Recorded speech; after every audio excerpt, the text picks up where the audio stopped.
Hello my friends and welcome back. It's Monday, so you survived the weekend, congratulations. But you know who didn't survive the weekend? Uluga Oil Terminal in Russia. Not only in Russia, but only mere 30 kilometers from the Estonian border of Narva-Jõesuu, which is Estonian-Russian border city Narva. Narva-Jõesuu is like a resort area of Estonia. This is Estonia right here. 30 kilometers northeast is Uluga. Ukrainian drone landed there yesterday. Huge kaboom. Oil terminal was on fire. About 3,500 tons of oil burned to the ground, and it was impossible to actually extinguish it. It just burned to zero. Now the fires have been gotten under control, but it was a lot of fighting for the firefighters. Now what is interesting about Uluga Oil Terminal, it is connected to the Finnish Gulf, it is very close to St. Petersburg and to Estonia, and it's one of the main oil terminals which exports oil through the Baltic Sea. So Uluga Terminal is very vital for the Russian flow of money.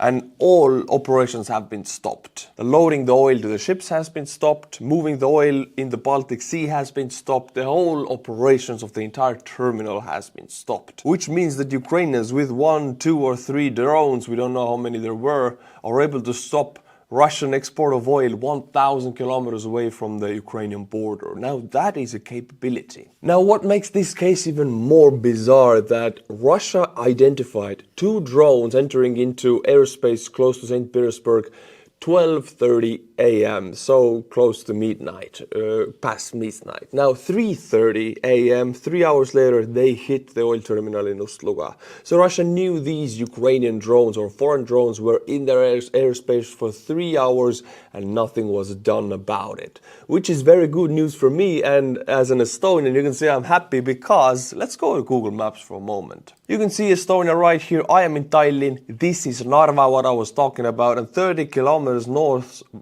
to it is Uluga right here, connected to the Gulf of Finland. Now there was a drone, possibly not launched from Ukraine. I don't think this drone flew 1,000 kilometers over Russian land. I think it was launched by Ukrainian-controlled, SBU-controlled partisans inside Russia, somewhere close to the Estonian border, because as we can see, Uluga area, wherever it is launched, in this vicinity is close to the Estonian border. And it wasn't shot down, and the Russians knew and identified the drone 3 hours before it hit the target.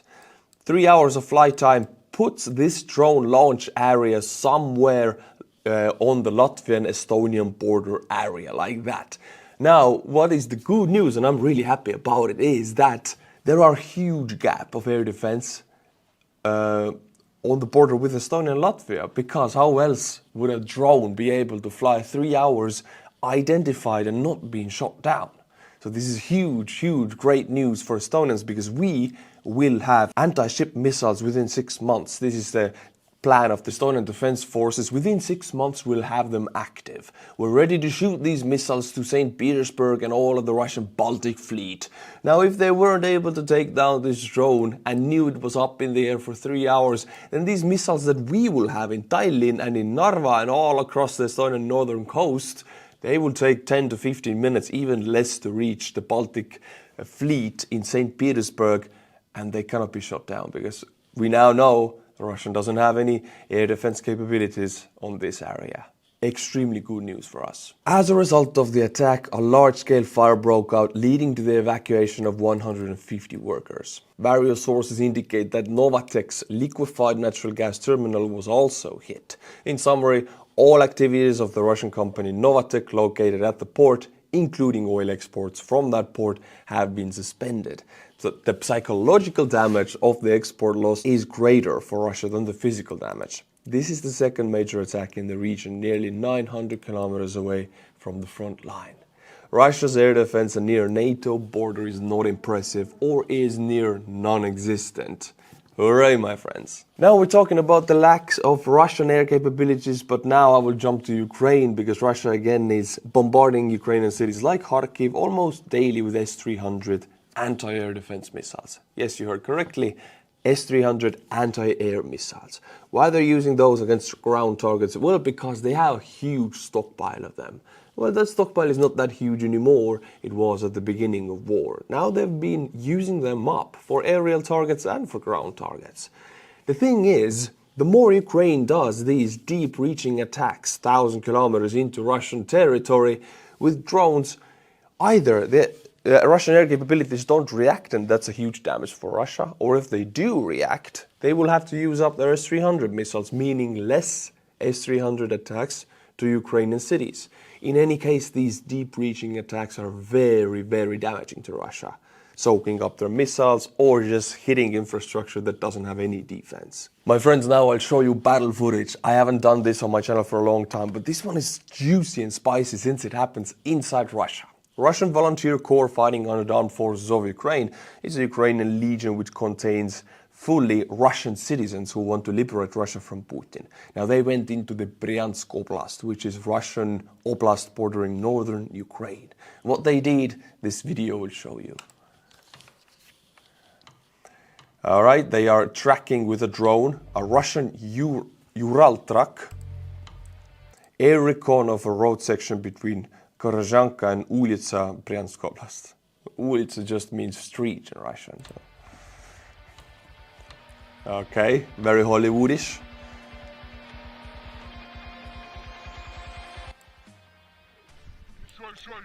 That is the truck, as you can see. It has been hit with guns, so it's crashed on the side of the road, and now it is surrounded by Russian volunteer corps fighters. More, shoot! January 18th, Bryansk Oblast. And now they're engaging the truck and everything inside it. Stop, hold the road. They go closer. There they are, all going according to plan. So they visually identified the orcs, and they visually identified that they are no more, they're knocked out cold, and now they are pulling back. As you can see, all white. Honestly, I'm a grown-up man, but I still remember this very much. This footage reminds me of Call of Duty Modern Warfare 2, the mission where you, in the winter, you know, where you had to silently take out guys, and they were Russians, so it's very much reminds me of that. Sorry for bringing that up. Call of Duty is like the most horrible thing to have ever happened because it romanticizes these conflicts, but this reminds me of it so much. Looks exactly like it. Hit and run, you cannot see them. There was battle going on, you go to the location, there's nobody there anymore. Very effective. Fall back, enough. My friends, let's talk about this photo or this weapon or drone, whichever thing it is. It's a multi-weapon, I would call it. A Baba Yaga with a machine gun and an anti-tank launcher attached to it. I mean, this machine gun I see is controlled by some kind of robotic arms, which means you can aim it, but the anti-tank seems to be attached only with plastic parts right now. You cannot really aim it. But in the future, I mean, this idea is genius. You put it up there, you can aim automatically your machine gun. So all of these videos we see kamikaze drones ramming into infantry, well, no more. This machine gun will do the job for you. Taking out this infantry, it carries perhaps 100 bullets, shoots 1, 2, 3 at the time, moves on. You don't need much for a guy. Then if it sees an armored unit, it can engage its anti-tank capabilities. I mean, this is a genius weapon. Of course, it will have to be very high up because it's big. It will have some kind of a radar cross-section. It's probably quite expensive and it's extremely loud. So it has to be kilometer above, very high above. This means if it's bad weather, you cannot shoot or aim it, or if the Russians shoot it down, it's also a big loss because it's filled with technology, and most importantly, the code inside of this is very valuable. But if this works as a concept on battlefield, and if they're able to produce it, not en masse, but if they're able to produce at least 10, 15, 20, they will be deadly. Definitely, I believe in this weapon. This war, as in any war, is a war of logistics, and moreover, it's a war of drones, war of cheap drones. Whoever is able to produce more cheaper drones and faster will win this war. And here we can see a Ukrainian drone concept that they're already testing out on a battlefield. This is, it's not an armored personnel carrier, it's not an infantry fighting vehicle, it's just a fighting vehicle. Take the infantry out of it. It is an armored vehicle with a machine gun mounted on top, which is robotic. You can aim it autonomously, you don't have to be there. It's unmanned, what I want to say. And since Russia attacks mostly with infantry, this is a huge thing. Especially if you can put it up in the air on the Baba Yaga, it's even better. But this is where we start. It's perfect. I would even think it's not extremely expensive, and looking at the crude way of it, how it was built, pretty easy to make. The main thing is the algorithm, the code of it. Genius, love it.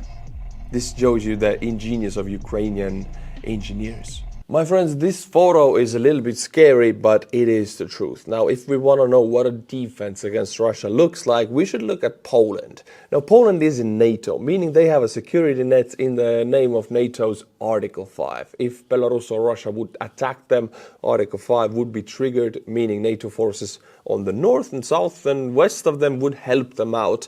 Now, Poland does not rely fully on that. Let's see on this photo what they are ordering, what they actually have ordered for them to be able to protect themselves. 1,350 tanks. Each of these tank icons here is 10 tanks.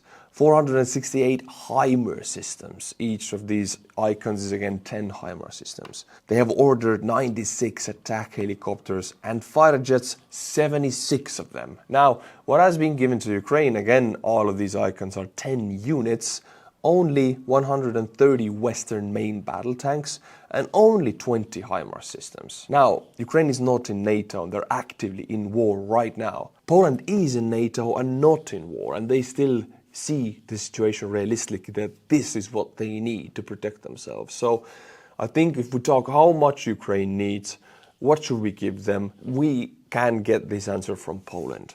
This is the most realistic preparation for self-defense I've seen for any NATO country in Europe. And this is the reality. Now, we as a collective West only gave Ukraine this little. 20 HIMARS system, 130 main battle tanks, no attack helicopters from the West, and no fighter jets.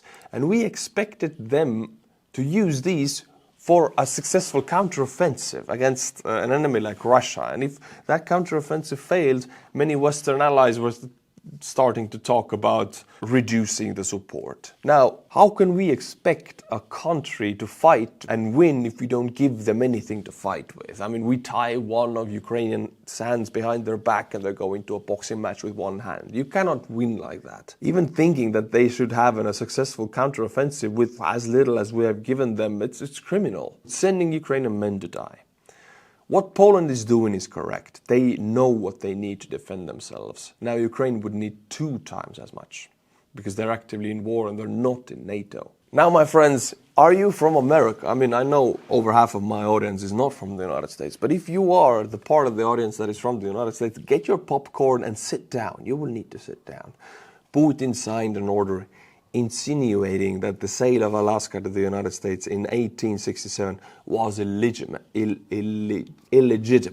You can see this decree. This one is in Russia and has the Putin signature, and this one is in English. If you're from the United States, this is Russian dictator Vladimir Putin claiming your territory, officially with the signature claiming your territory. And this is a very nice photo of seeing how the Russian Empire annexed lands.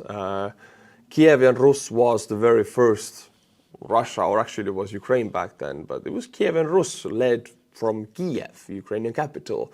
It was Ukrainian culture, and then when they expanded to Moscow, then there was suddenly Russia and they stole everything from Kievan Rus. Now the 1500s, they were based on this area, and as you can see, Estonia is right here. So the 1500s, the Russians did not occupy us. The 1800s, when they beat up the Swedish with the Russo-Swedish War, then they occupied Estonia also for 300 years almost. 1600s, they expand eastwards. 1900s, expand east. 1700s, they take Siberia and Alaska. So this is the Russian Empire. It's filled with lands and cultures and people and tribes who are occupied. They're not Russians. All of these Siberian lands, they have their own ethnicity, traditions. They don't even look Caucasian. They look Asian sometimes, or they look more tanned, or however you want to call it. They are not Russians. And they would also like to have their own country and culture and language. So this is a whole huge occupation map right here. Also, if you're still here, my fellow American friends who are watching, then again, sit down, because these are banners in Russia right now, and for 6 months they have been up. Alaska Nasha, which means Alaska is ours, and this is banners feeding that to Russian people, so they would believe it and they would be okay with military intervention into Alaska. So Americans, I'm sure you have huge military presence in Alaska, but a little bit more would suffice, I guess. Now, to illustrate to you a little bit what would happen if Russia would occupy Alaska, I mean, this is Russian infrastructure in the far east Siberian areas, because Putin's money and Putin's power, he's not interested in putting any resources into the area unless it's about mining, extracting gas or oil from the ground. Everything else is just left to rot, as is this bridge. This is a Siberian bridge, a Siberian guy riding over it to prove that Russian infrastructure is good and works. And for Putin, of course, he rides over the bridge, and like the Russian economy, it snaps at a certain point and the guy is swept away. So this would be Alaskan infrastructure if Russia would occupy Alaska. Now, my friends, I will show you a video. If you don't have a good sense of humor, please do click away. I don't want you to get offended, because this video, I mean, this is pure humor about Putin and war. If you're easily offended, leave now, you have been warned. Да, мы делаем это. Yes, we are going, Ну, кто начал? we are doing it. Кто ударил Who по started мосту? it? Какая Who hit the bridge? Crimean.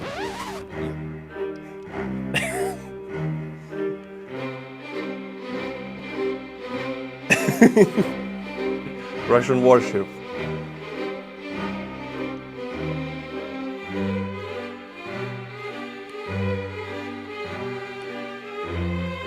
Absolute vodka. I mean, they were major underdogs, right? I mean...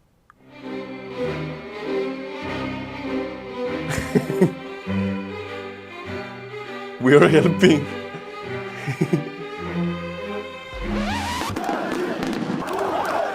Technical issues with the election. I mean, there was 1 million people on the streets, if I'm not mistaken. Please correct me here, but definitely hundreds of thousands. I think it was close to 1 million. Or was it? They were wanting Lukashenko, and how it ended is Lukashenko just had all his goons focus on the capital, Minsk. Goons, I mean the Omon police, which is basically Lukashenko's private army to oppress his citizens, and they put everybody in jail and beat them and torture them, and then people were afraid. So he kindly let me use the territory of Belarus to invade Ukraine from the north and go straight for Kyiv. Our attempts to demilitarize Ukraine did not go the way I thought it would. I couldn't believe it, but it turns out they don't like an imperialistic dictator invading a neighboring country and waging a genocide. Hey, who would have war known? Who against would have them. known? Would you have known this? Would you have known that a sovereign country wouldn't like invasion? I bet you wouldn't have known. Take the seeds and put them in your pocket. So at least sunflowers grow here when you will lie down here. I mean, we've been doing this for decades. We're basically ISIS on steroids. Anyway, long story short, an army of around 200k soldiers storm Ukraine. Elite Spetsnaz, conscripts, Ivan, that, we even send Steven Seagal. I remember. Steven Seagal is so weird. He's now in Russia, and actually had a short interaction with him. Some guys who were talking to him on the phone, I was on the phone with those guys at the same time. So I've spoken to him in the last month, let's say this, to Steven Seagal. No more about it. But yeah, Putin gave him a citizenship because he has so many allegations in USA. If he would go back to the USA, he would be put in jail for rape allegations and some like fraud and stuff like that. He's a liar. Every time he gets something, he's like, yeah, arigato gozaimasu, you know, he gets a carrot from what Putin or Lukashenko, whoever gave him a carrot. He's like, arigato gozaimasu for the carrot. I must eat like a rabbit. But the Ukrainians went nuts on us. Hostomel Airport, smash. Chernobyevka Airport, smash. Our attempt to take Kyiv, smash. Smash, smash, smash! It was like watching Rocky beat up Ivan Drago all over again. Yeah. Ivan Drago, I mean, they showed in Rocky 4, right? Was it this huge Soviet guy, full blonde? I mean, why are they bringing back Goebbels' dream or whoever's dream was the blonde, blue-eyed guy? In Russia, there's no people like that. Where are you taking your Hollywood? What's up? Why make a movie like that? Have you seen Russians? They're not like that at all. Losing Kharkiv region in 3 days is even worse. 3 days. Anyway, we send reinforcements to Kharkiv to stop Ukrainian advance, and bam! Bam! Liberated. Bam! Now we have to retreat from Kherson City. Unbelievable. Good that I have this wannabe Dr. Evil and the drunken samurai to deliver the bad message. Приступайте к отводу войск. Satanists, withdrawal of witchcraft, biological weapons, AliExpress robots, we somehow spin it and move on. Oh yeah, do you remember this? I mean, there was a Russian military weapons convention that they always do every year, and this year they hugely promoted all across Russia and all across the world, this military robot. It turned out to be AliExpress robot costing 4,000 euros, as you can see, dressed in black, and there was an RPG put on the back of it. That's what Russian Ministry of Defense officially exponated as their military genius. I mean, how bad But can it nothing get? is working. Контракты когда будут? Я вот о чем говорю. The Wagner Group, excuse me, the Wagner Group is wanking in Bakhmut for 9 months but can't finish the job. Fucking embarrassed. Kadyrov is rumored to have bloated into a spy balloon and launched himself into the stratosphere, while Lavrov is doing stand-up comedy in India. Trying to stop the war, and which was launched against us. We were trying to stop the war, which was launched. Lavrov is a character. I mean, when Prigo went, out of the plane window, I was so sad because Prigo was my clown. Prigo was my man. Every time you came to watch my video, I get your popcorn. We're watching Prigo. Everybody's ready eating the popcorn. It's all fun and games. Prigo is gone. I don't have a clown anymore. Lukashenko is not active enough. I'm thinking I should take Lavrov because, stuff like they launched a war against us. I mean, this is pure paradise humor. Influenced. I heard it was a big hit, almost as big as the one Lukashenko did. Ну, максимум 3-4 дня. Maximum 3-4 days Ну, максимум 3-4. to take Kiev. Maximum 3-4 days to take Kiev. Really, 3-4 days? We ended up being Ukraine's #1 supplier of weapons. Oh yeah, I mean, this is crazy. Let's go back 1.5 years. Kherson is occupied. They're trying to take Mykolaiv. Kharkiv is almost surrounded and occupied, and they just pulled out of Kiev. I mean, Ukrainians pushed back from Kharkiv to Izium, and in Izium, they took 400 plus Russian armored vehicles, tanks and armored vehicles. Not destroyed, but took. And from that day, boom, immediately Russia became the first #1 top supplier of Ukrainian military with armored vehicles. At that time, no Western country had supplied Ukraine with that many armored vehicles than Russia. But don't worry, what a because menace. Это не будет нам мешать выполнять This will not stop боевые. us carrying out our military task. I mean, for Putin's eyes, the military task was giving Ukrainians almost 5,000 infantry fighting vehicles. or at least that's what I thought when I was drunk. Now I'm just looking for a way out of this conflict. Like the way out of this conflict is to Russia to leave Ukraine. Yeah, Finnish, not the prime minister anymore, but Finnish prime minister at the time, Sanna Marin, what a menace. Good answer to question. I mean, Finnish, Polish, Estonian, you get the answer. You're not talking like the Western European leaders, like, for Russia to leave Ukraine, we're not talking about ceasefire, no delegations necessary, give us weapons, not a right, give us ammunition, and we will beat the Russia out. I mean, way to go, Sanna Marin. I'm wondering if you got offended or not. My friends, because I'm going to Ukraine in a very short time, today I will read you all of the patrons who haven't heard their names yet and have joined as at least Sergeant of Artur's army. Worry not, my friends, today you'll hear it, and the name is pretty long, so if you don't want your ears to bleed, then leave the screen now. Chris Mathis, Sylvain Tremblain, Lanke Bakker, Brendan O'Sullivan, Real Character, Martin Skauer J.R., Jim Lindberg, Sidney E. Schitt, James Fricker, R. William Bechse, Sachem Randam Vachka Maidov String, Franz Glatz Jorgensen, Slava Ukraine. It's not Franz, it's Franz. Margeri, Jackson Legge, Corey Skad, Havard Heide, Jeffrey Sanford, CGTT, Thomas Johansson.